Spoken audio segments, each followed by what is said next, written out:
Hello guys, welcome back to my channel. तो मैं आज अपने ब्लॉग की शुरुआत कर रही हूँ मैकडी में बैठ के, क्योंकि पूरा दिन से लाइट नहीं थी और मैंने सुबह से कुछ भी नहीं पढ़ा। सोच रही थी अब लाइट आ जाएगी, अब लाइट आएगी, पर लाइट नहीं आई और बहुत ज़्यादा अंधेरा हो गया था रूम में, क्योंकि हमारे पास तो इन्वर्टर भी नहीं है।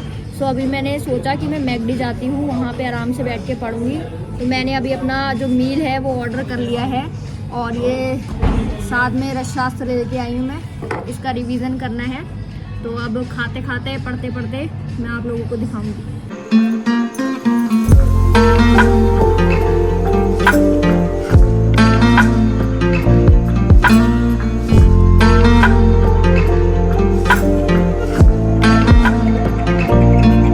मैकडी आओ और बर्गर ना खाओ, ऐसा हो सकता है, इसलिए ऑर्डर किया है मैंने बर्गर।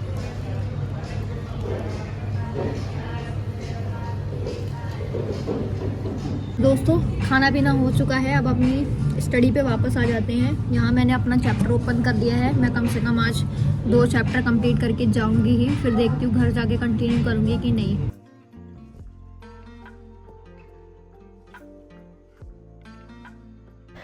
तो बिना टाइम वेस्ट किए मैं अपनी रसशास्त्र की बुक लेके बैठ गई थी यहाँ पढ़ने के लिए, क्योंकि मुझे इस बार रसशास्त्र में बहुत ज़्यादा डर लग रहा था। 3rd ईयर में सबसे ज़्यादा टफ सब्जेक्ट है। इसमें दवाई के इतने सारे प्रोसीजर हैं कि उनको याद करना बहुत ज़्यादा टफ है। तो आजकल तो कॉलेज जाना भी नहीं हो रहा है, क्योंकि एग्ज़ाम्स आने वाले हैं, तो सब अपने घर पर बैठ के सेल्फ स्टडी कर रहे हैं। ऊपर से आज लाइट चली गई थी, तो मैंने सोचा बिना टाइम वेस्ट करे चलो कैफ़े ही चलते हैं, वहाँ जाके पढ़ेंगे और खाएंगे भी। तो आजकल तो कॉलेज जाना भी नहीं हो रहा है, क्योंकि एग्ज़ाम्स की डेट आने वाली है, तो यही टाइम है सेल्फ स्टडी करने का। और घर पे पूरा दिन लाइट नहीं थी, तो मैंने सोचा कि बिना टाइम वेस्ट किए चलो कैफ़े चलते हैं, पढ़ते हैं।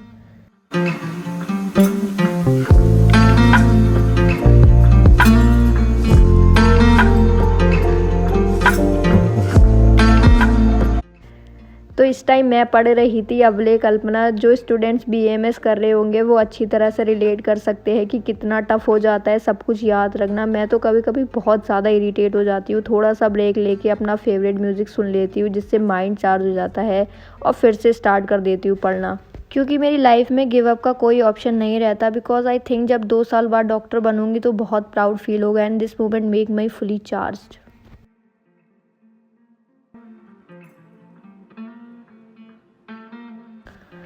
तो मैंने यहाँ अपना 1.5 चैप्टर कंप्लीट कर लिया है और अब यहाँ क्राउड बढ़ गया था, तो मैंने सोचा कि बाकी कवर अप मैं रूम पे जाके करूँगी। तो आज मैंने बस एक ही चैप्टर को रीड किया अच्छे से, बिकॉज क्राउड में लर्न करना थोड़ा डिफ़िकल्ट है, तो मैं बस रीडिंग ही कर रही थी। एंड रीडिंग करने से एक प्लस पॉइंट ये मिल जाता है कि लर्न करते टाइम थोड़ा ईजी लगता है।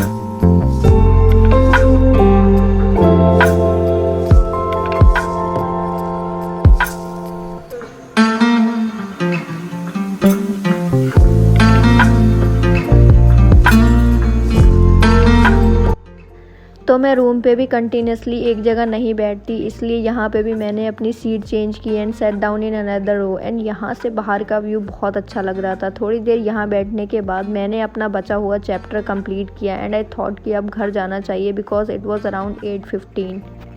होप सो आप सभी लोगों को मेरा ये स्टडी व्लॉग पसंद आया हो। Please do not forget to like, share and subscribe.